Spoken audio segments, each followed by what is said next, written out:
प्रभु यीशु मसीह के पवित्र नाम में आप सबको शांति मिले। आज हम यीशु मसीह के सबसे अधिक कहा गया लेकिन अक्सर गलत समझे जाने वाले वादों में से एक पर विचार करने जा रहे हैं। ये पद मत्ती 7 के 7 में पाया जाता है, जहां यीशु कहते हैं, मांगो तो तुम्हें दिया जाएगा, ढूंढो तो तुम पाओगे, खटखटाओ तो तुम्हारे लिए खोला जाएगा। ये एक ऐसा वादा है जो हमें प्रार्थना करने के लिए प्रेरित करता है, लेकिन इसके सही अर्थ और संदर्भ को समझना बहुत जरूरी है ताकि हम निराशा से बचें। आज के वचन की शुरुआत में मैं आपसे पूछना चाहता हूं, क्या आपने कभी परमेश्वर से कुछ मांगा है और वो आपको नहीं मिला? हम सब ने इस अनुभव का सामना किया है। जब हम देखते हैं कि यीशु ने स्पष्ट रूप से कहा है कि मांगो तो दिया जाएगा, तो असफलता हमें निराश करती है। क्या यीशु का वादा झूठा था या क्या हम कुछ गलत समझ रहे थे? बाइबल हमें सिखाती है कि यीशु का ये वादा एक जादुई सूत्र नहीं है जो हमारी हर इच्छा को पूरा करता है, बल्कि ये एक पिता और उसके बच्चों के बीच के रिश्ते का नियम है। इस वादे को इसके सही संदर्भ, कॉन्टेक्स्ट में समझना बहुत महत्वपूर्ण है। जब यीशु ये कह रहे थे तो वो उपदेश दे रहे थे जिसमें उन्होंने परमेश्वर के राज्य के मूल्यों को सिखाया। यीशु यहाँ परमेश्वर की इच्छा के अनुसार मांगने के बारे में बात कर रहे थे। वो आगे मत्ती 7 के 11 में समझाते हैं, सो जब तुम बुरे होकर भी अपने बच्चों को अच्छी वस्तुएं देना जानते हो, तो तुम्हारा स्वर्गीय पिता अपने मांगने वालों को क्यों न अच्छी वस्तुएं देगा। यीशु जोर दे रहे हैं कि परमेश्वर हमें वही चीजें देता है जो हमारे लिए वास्तव में अच्छी है, न कि वो जो हम अस्थायी रूप से चाहते हैं। धर्मशास्त्र थियोलॉजी हमें सिखाता है कि परमेश्वर की संप्रभुता, सॉवरेंटी सर्वोपरि है। परमेश्वर हमारे जीवन के हर पहलू को नियंत्रित करता है, जिसमें हमारी प्रार्थनाओं के उत्तर भी शामिल है। इसका मतलब है कि जब हम मांगते हैं तो हम किसी ऐसे व्यक्ति से नहीं मांग रहे हैं जिसे हमारी जरूरतों का अंदाजा नहीं है, बल्कि हम उससे मांग रहे हैं जिसने हमें बनाया है और जो जानता है कि हमारे लिए क्या सर्वोत्तम है। अय्यूब 42 के 2 में अय्यूब कहते हैं, मैं जानता हूं कि तू सब कुछ कर सकता है और कोई भी तेरा विचार रोक नहीं सकता। परमेश्वर अपनी योजना के अनुसार ही जवाब देता है। अब हम आपके महत्वपूर्ण प्रश्न पर आते हैं। जब परमेश्वर पहले से ही जानता है कि हम क्या मांगने वाले हैं, तो मांगना इतना महत्वपूर्ण क्यों है? पहला कारण यह है कि मांगना हमारे भरोसे को दर्शाता है। प्रार्थना परमेश्वर को जानकारी देने का माध्यम नहीं है, ये हमारा समर्पण दिखाने का माध्यम है।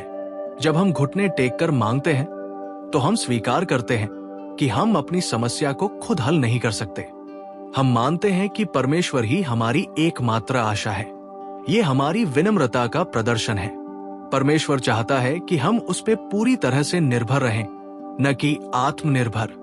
दूसरा कारण यह है कि मांगना हमें परमेश्वर के साथ संगति में रखता है। परमेश्वर हमारे साथ एक व्यक्तिगत और प्रेमपूर्ण रिश्ता चाहता है।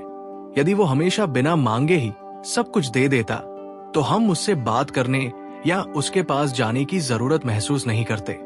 प्रार्थना हमारे रिश्ते का प्राण है। वो हमें अपने मन की बातें उसके सामने रखने का अवसर देता है, ठीक वैसे ही जैसे एक बच्चा अपने पिता से बात करता है।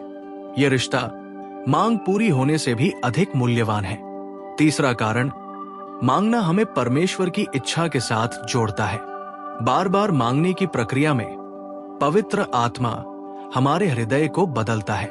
हम शुरू में अपनी इच्छाएं मांगते हैं, लेकिन निरंतर प्रार्थना हमें परमेश्वर की इच्छा को समझने के करीब लाती है। हमारा ध्यान मैं क्या चाहता हूं से हटकर परमेश्वर क्या चाहता है पर केंद्रित हो जाता है। यही समर्पण है।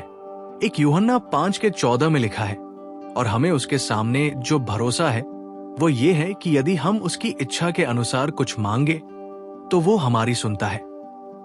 ये पद हमें साफ बताता है कि सफल प्रार्थना का सूत्र परमेश्वर की इच्छा को समझना है। यीशु मसीह द्वारा दिए गए शब्द मांगो, ढूंढो और खटखटाओ केवल 3 अलग अलग क्रियाएं नहीं हैं, बल्कि ये प्रार्थना के प्रति हमारी प्रतिबद्धता, कमिटमेंट और दृढ़ता, फर्मनेस के 3 बढ़ते हुए स्तर हैं। पहला स्तर है मांगना आस्क, जो हमारी विनम्रता और निर्भरता का प्रतीक है।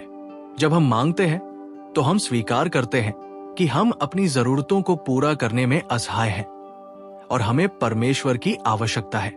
ये एक शुरुआती कदम है जहां हम अपनी व्यक्तिगत आवश्यकताओं और इच्छाओं को परमेश्वर के सामने ईमानदारी से रखते हैं।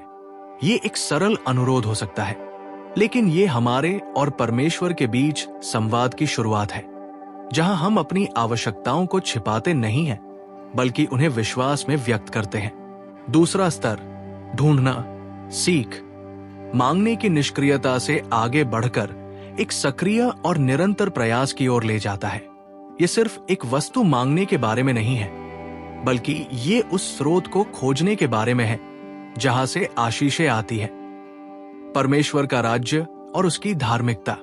जैसा कि मत्ती 6:33 हमें सिखाता है, पहले तुम परमेश्वर के राज्य और उसकी धार्मिकता की खोज करो। ढूंढने का अर्थ है बाइबल का अध्ययन करना, परमेश्वर की इच्छा को समझना और अपने जीवन को उसके सिद्धांतों के अनुसार व्यवस्थित करना।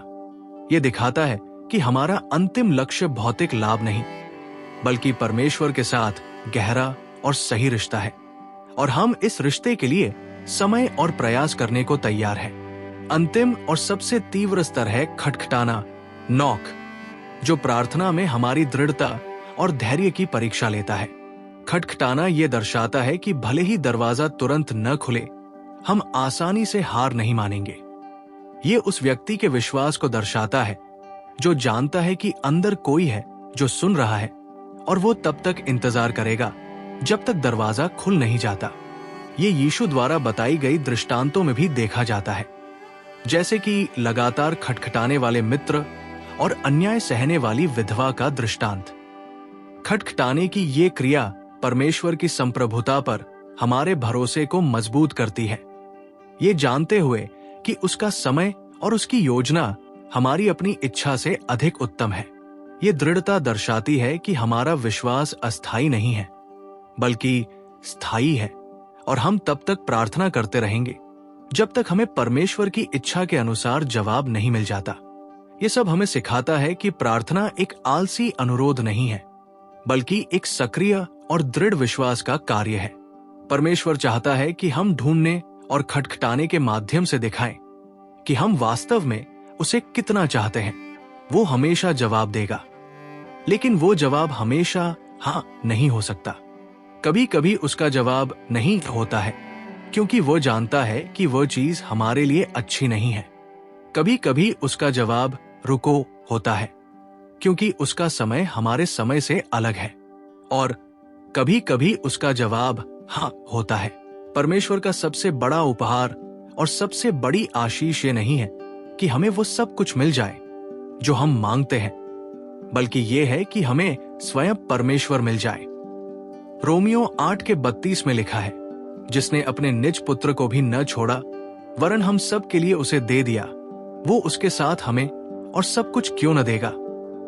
यदि परमेश्वर ने हमारे लिए सबसे बड़ी वस्तु यानी अपने पुत्र यीशु को दे दिया है, तो हम भरोसा कर सकते हैं कि वो हमें वो सब कुछ भी देगा जिसकी हमें वास्तव में आवश्यकता है। आइए हम प्रार्थना में साहस रखें, मांगो, ढूंढो और खटखटाओ, लेकिन हमेशा इस विश्वास में कि हमारा स्वर्गीय पिता जानता है कि हमारे लिए क्या सर्वोत्तम है। हमारी प्रार्थनाओं का उत्तर हमेशा उसके प्रेम और उसकी संप्रभुता के अनुसार होगा। इस विश्वास में दृढ़ रहें। यदि आपने इस संदेश से आत्मिक आशीष पाई है तो इसे अपने तक न रखें, किसी ऐसे व्यक्ति को शेयर करें जिसे इसे सुनने की आवश्यकता है। आप हमारे यीशु वचन चैनल को सब्सक्राइब जरूर करें। हम हर दिन आपके लिए बाइबल आधारित आत्मिक संदेश लाते हैं। आपका एक सब्सक्रिप्शन हमें परमेश्वर का वचन और लोगों तक पहुंचाने में मदद करेगा। परमेश्वर आपको आशीष दे।